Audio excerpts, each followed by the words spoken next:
sa good vibes matapos ang masobra sa duha ka tuig. Mga K-pop fans sa Bacolod ang nagtililipon sa nauna na K-pop event.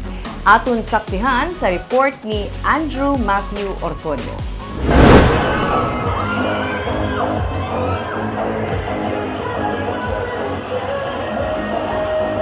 Kung K-pop fans man ang paghahambalan, hindi magpaperde ang Negros Occidental kag Bacolod. Bata man o young at heart, nag-enjoy sa pagtanaw sa nagkalain-lain nga K-pop events. Matapos ang duha ka tuig, amat-amat naman gabalik ang pagtililipon sa mga fans mapa-birthday man sang ila idols or dance cover competition. Ginsuguran ini sang July 23, 2022 sa Basket Bacolod sa ila nga soft opening. Gindagsa man sa mga Korean students kung sa diin nagsuporta sila sa ila nga kaupod nga nag-intra sa K-pop style coalition.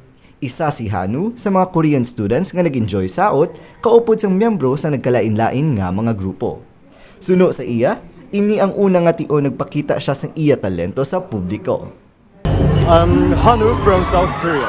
In South Korea. And how long have you been here in the Philippines or in Bacolod City? I'm studying English here from school program for 1 month. For 1 month? Yeah. So you've started last month? No, I've been here for 2 weeks. 2 weeks already? Yeah. Oh. How was the experience here performing in this kind of event? Actually, this is my first time performing on the stage in front of people.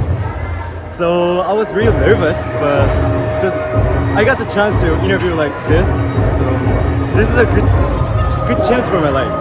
Ang iniman nga event naghatag sa oportunidad sa mga local businesses nga magbaligya sang nanari-sari nga K-pop merchandise.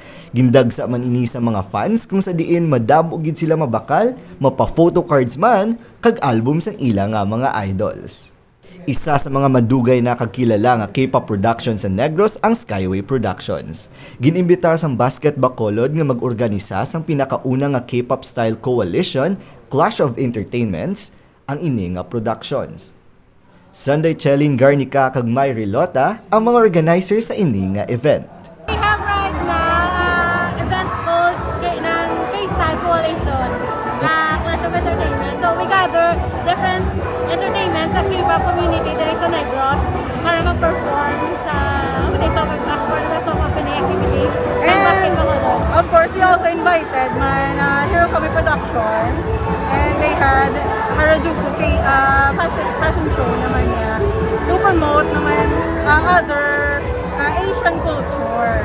Suno sa ila, panugod pa lang ini nga pag-amat-amat balik sang K-pop event sa syudad kag madamo pa nga aktibidades sa masunod na binulan. Andrew Matthew Ortonio para sa Digicast Negros.